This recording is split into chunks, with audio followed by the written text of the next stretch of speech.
I'm back. I am so sorry. Whenever a phone call comes in while I'm recording, it ends the video right on the spot. So I guess we're going to have to call this chapter 3, part 2.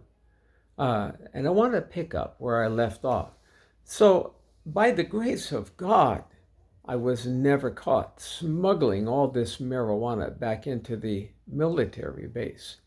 And of course, I was selling it in baggies, selling it to other sailors. And I was so stupid that when I left that duty station after a year there, when I left that duty station, I packed 5 boxes of stuff to ship back to the United States. 4 of the boxes had clothing and personal items and, tapes and musical stuff and whatever I shipped home, personal belongings. So 4 boxes had personal belongings. 1 box had 4 1-pound coffee cans with plastic lids on them filled with sifted marijuana. I sent through the mail a box with 4 pounds of sifted pot in coffee cans with plastic lids.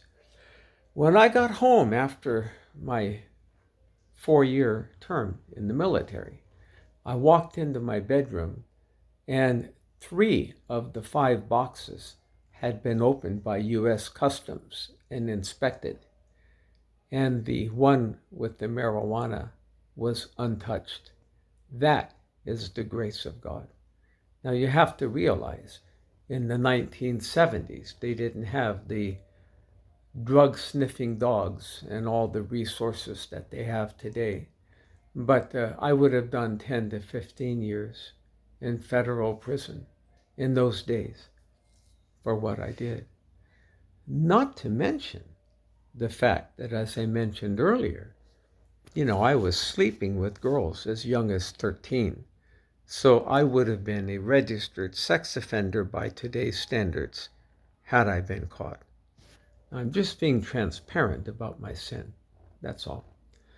So anyway, that was the end of that duty station. And my last and final duty station was on a ship, an ammunition ship that was operating between Subic Bay, Philippines, and Cam Ranh Bay, where I had been stationed on land.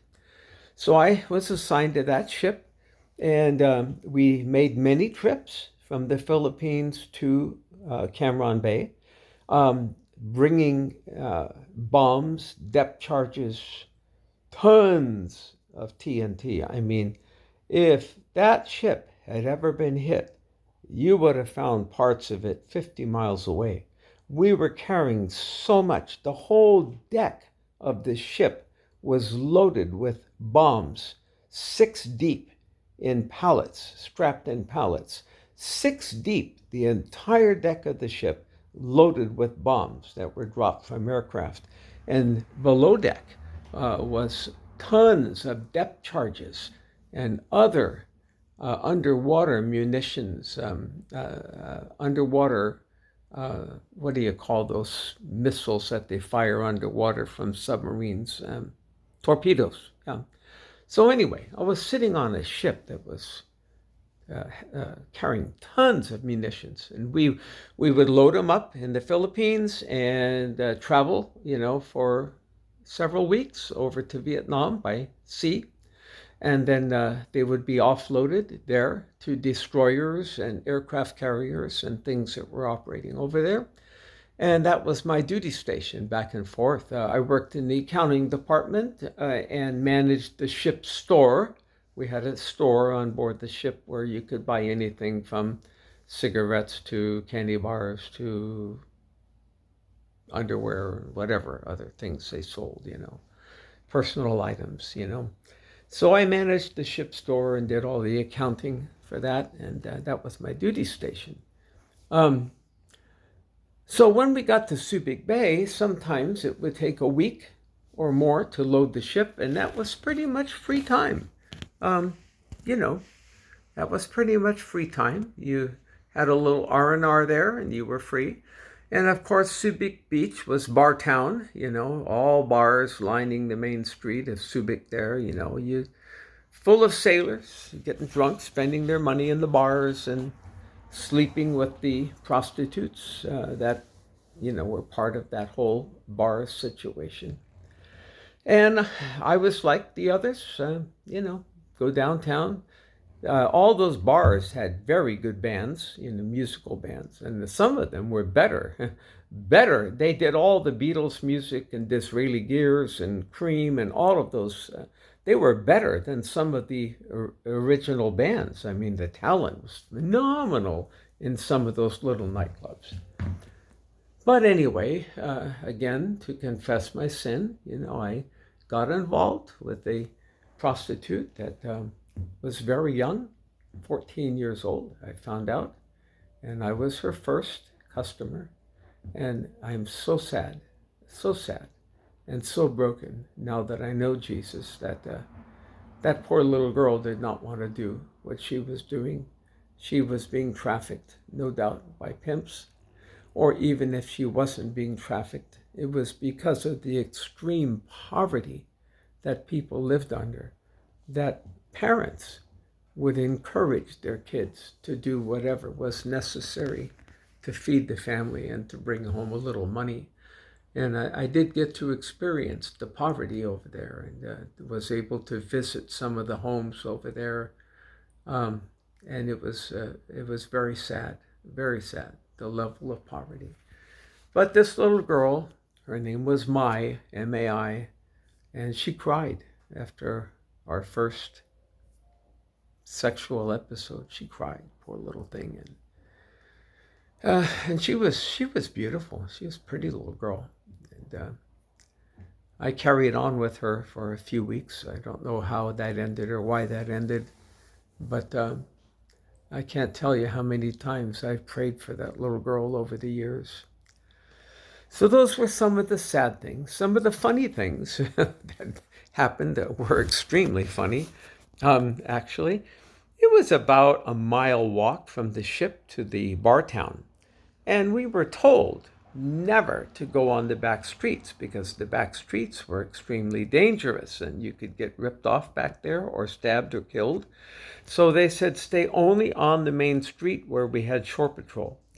So we used to walk into town. Now, mind you, it's 100 degrees, 90 degrees, humid over there, tropics, right? So we're walking in one day and a sewer line had broken and there was raw black sewage running completely across the street to the other side.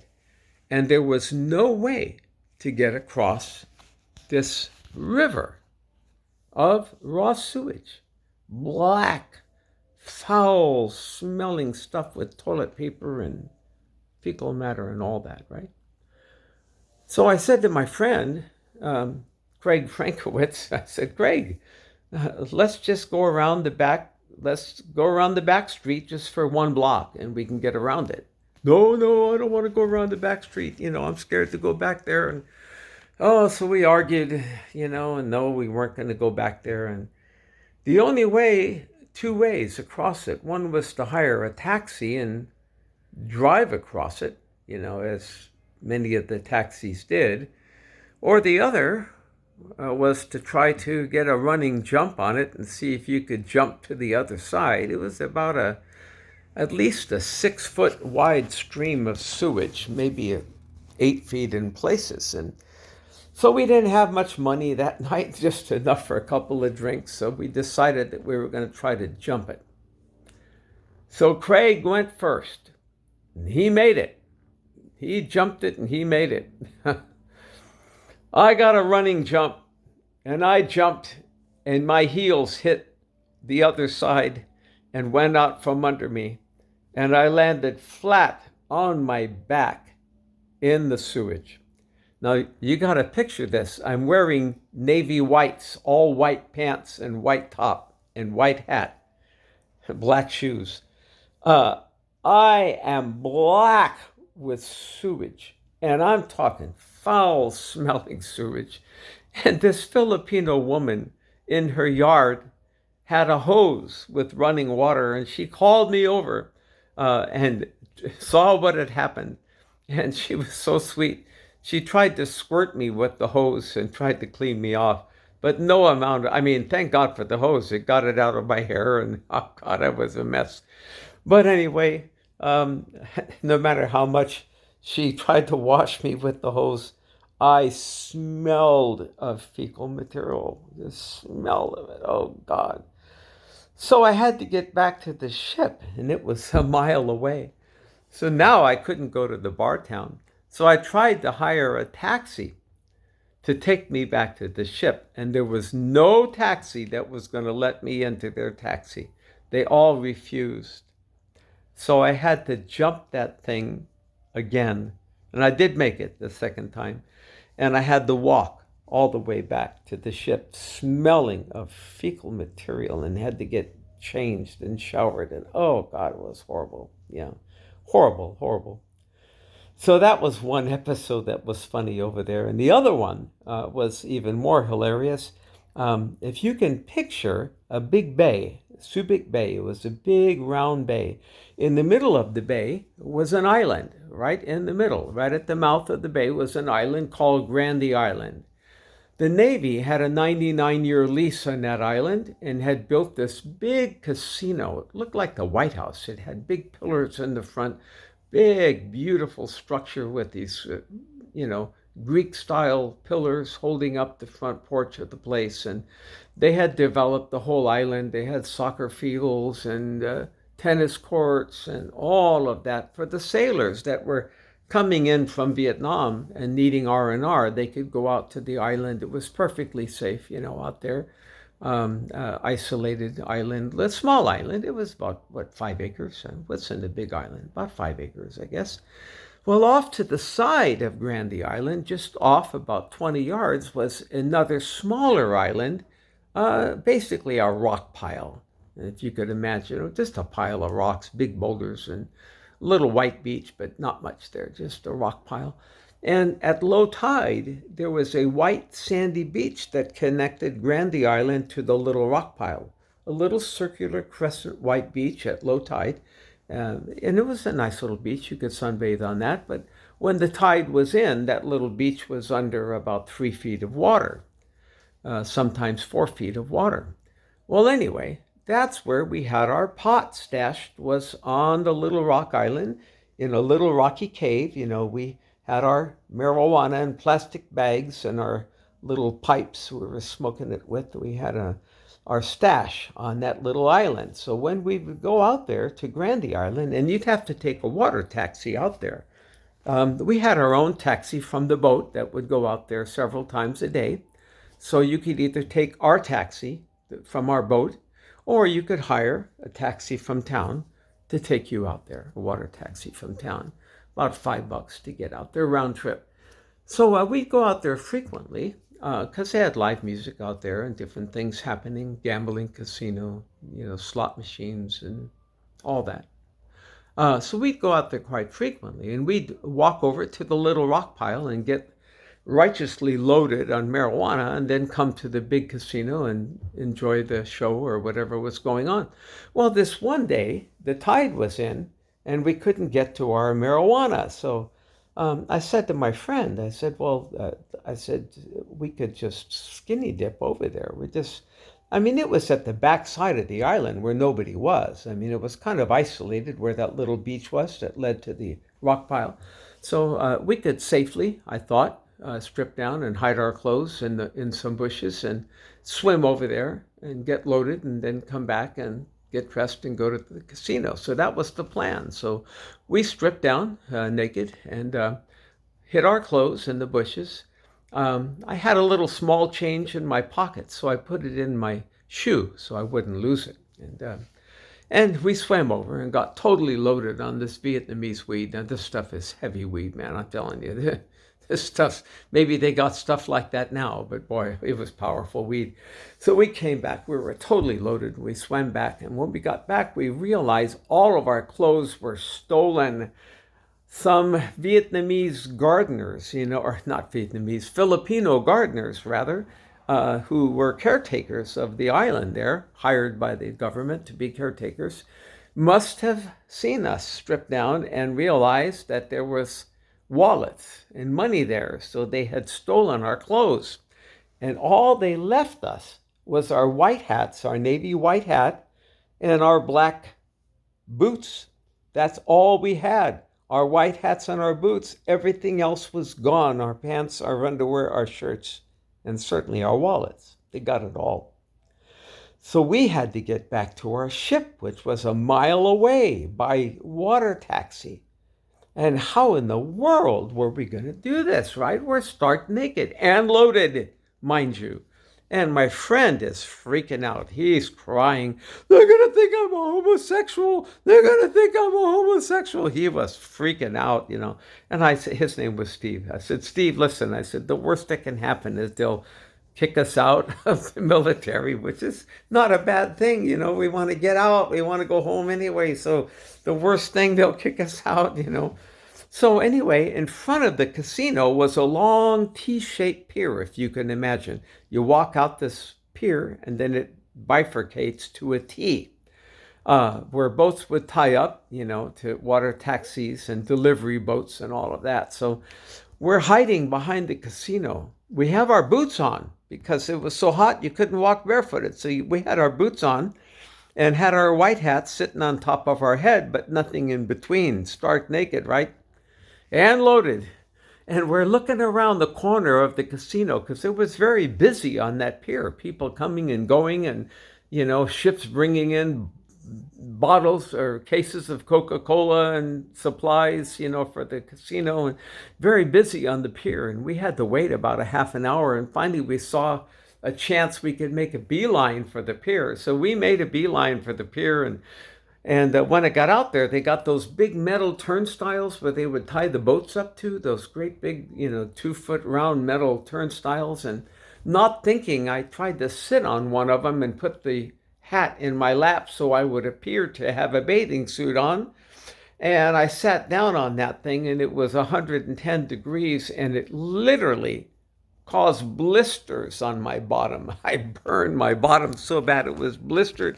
So I had to stand up, and there was no way that I could sit down or hide my nakedness, except hold the hat in my groin the best I could. Well, the only money I had was the small change that was in the toe of my boot, which they had left me. So I had about 85 cents or $1 something in small change in my boot. So I saw a guy at the other end of the pier, and I walked down there and I said, hey, pardon me. I said, could you go in and buy us a Coke? I said, this is all the money I have. We got our clothes stolen. He looked at us and he goes, you're really weird, man. And he walked away, and he would not even talk to us. So we're waiting, for our water taxi from our ship to come. We didn't want to get the commercial taxi because that went downtown. We didn't want to go downtown to get stark naked downtown. We waited for our taxi. Well, I thought I saw it coming, but it was coming to the wrong end of the pier. So I'm waving my hat, hey, I'm waving my hat, trying to get their attention to get them to come to the other end of the pier. Well, it wasn't our boat. It was the boat bringing all the barmaids for the 5 o'clock shift, the Filipino barmaids that were due to serve at the casino, and they all started howling and wolf whistling and everything, seeing our nakedness. They all went crazy. And oh gosh, I was so embarrassed. My friends crying, they're gonna think I'm a homosexual. He wouldn't stop, and finally our guys came. We saw our taxi and we got on our taxi, and these are guys we knew, right? These are guys on our ship, and we figured that they would go get our clothes and bring them to us so we could enter the ship dressed. Oh, no, they wouldn't. They were jerks. They thought this was the funniest thing. They were going to make us walk the gangplank. You got to go up the stairs, way up the side of the ship. And there's the captain up there with the log and all that. And you had to stand there and salute until he got your attention and he would dismiss you, right? So we walked all the way up the gangplank, and we're saluting, we're waiting there, stark naked with our hats and our boots on, and he's writing in the deck log and not paying attention. He looks up at us and he goes, I don't even want to hear what your story is. Just get the hell down there and get your clothes on. So he sent us down. But to get to our room, our locker, where our clothes were, we had to walk right through the mess hall. And it's now 5:30, quarter to 6, and every sailor on our ship is sitting in the mess hall having dinner. So we got to walk right through the cafeteria, right through the mess hall, stark naked, through the middle of everybody we knew on the ship. And I tell you, they were howling and whistling and calling us names, and my friend was sobbing. And so we finally got to our clothes. That was quite a traumatic experience. So that ended our time in Vietnam. So I'm going to end chapter 3. That was my military duty, my 4 years in the military. I was discharged in September of 1970. And as soon as I was discharged, I fell full tilt into the hippie lifestyle. And we'll end chapter 3 right there. Thank you.